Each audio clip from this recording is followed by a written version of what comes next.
So in some ways I think that this tragedy gave a sense of purpose to people that was very positive, and we tried to translate that feeling into this building that we're in today.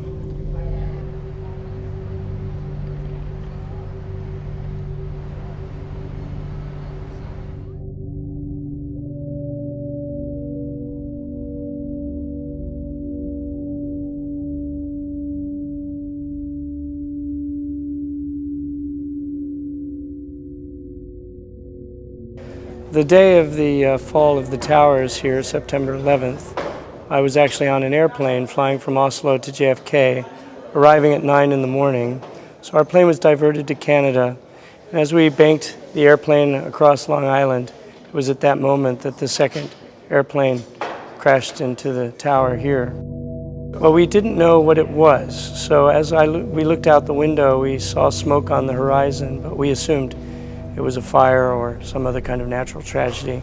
It wasn't until we landed in Canada, where we were exiled for about 7 days, that we first learned that the towers were attacked. And we were together with 8,000 other passengers in a town that only had 10,000 inhabitants, Gander, Newfoundland. So this place is on an island in the North Atlantic, so we were all held together. I often say that I felt the best and the worst of humanity in one day. But when I say the best of humanity, I always remember that time as a large group of people working together to move through a crisis. I think many people have a similar memory, but in my case, I was on an island with 8,000 fellow passengers, and we all somehow came together. The people of the community brought us food. They were very kind to us. And this sensation was set very deeply into my psyche at the time.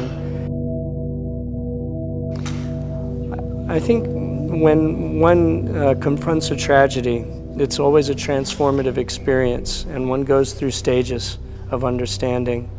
Obviously, the first stage is shock, and that's usually followed by a sense of yearning and desire that things would somehow have been different. And then as you move through these cycles intellectually, you realize one day that you are alive and that you have to present the strength of being alive to those around you. And this building is meant to be a part of that cycle. It is not meant to capture the trauma directly. It's meant to allow you to see yourself at a moment in time. And actually, in today's globalized and interconnected world, those ephemeral moments are being lost to us naturally. So we want to recapture those moments to allow us to see ourselves in this moment in time. Designing this building was quite challenging, as there was no actual site when we arrived.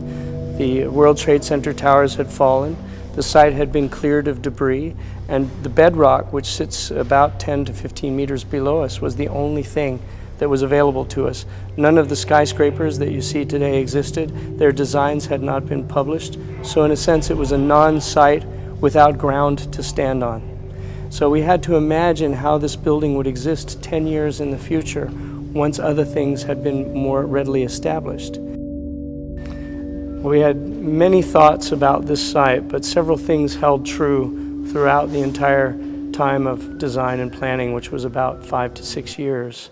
One of them was that we wanted to create a very horizontal building, a very horizontal geometry that complemented the character of the memorial, because the memorial itself is the primary concern of this site. So we didn't want to detract from that. We wanted to complement it. So the shape, which is very horizontal, is very different from the verticality of the surrounding skyscrapers, and it helps break up the massive scale of those tall buildings before they hit the ground and enter the character of the memorial itself. And also it's rising up off the ground, so it feels as though the memorial grounds themselves pass through the building in a sense of giving a sense of continuity.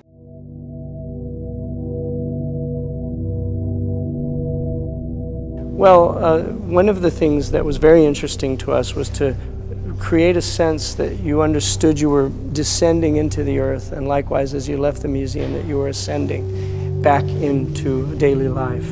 So the staircase is very gentle and very broad, and it's not straight.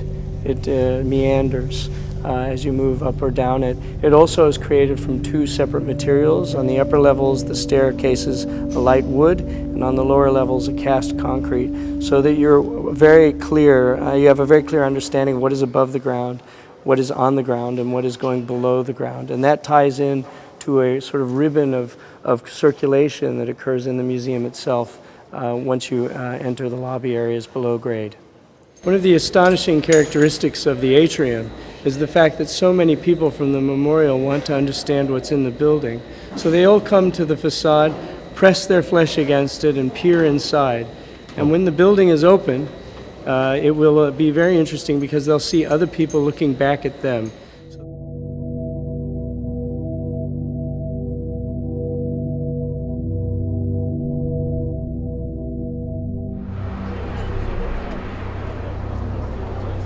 The two columns that I'm standing in front of are part of the original structural system of the World Trade Center towers designed by Yamasaki. They were recovered after the tragedies and held in a location at JFK Airport, actually, for safekeeping. They're quite beautiful, and they're one or two of among, I think, 8 to 10 other columns that were preserved reasonably well.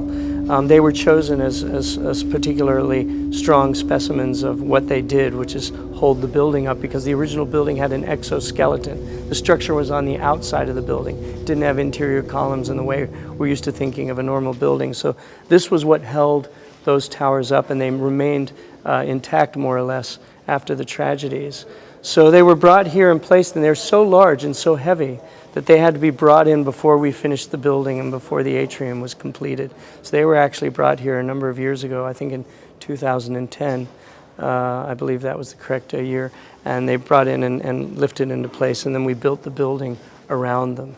They're very dramatic. They're very beautiful, actually. Their aesthetics are quite intriguing, almost like a Richard Serra type sculpture. You see the depth of the rust and the patina. You see the fingerprints of those people that built them, and you see the fingerprints of those that helped save them. So in that sense, they're rather special.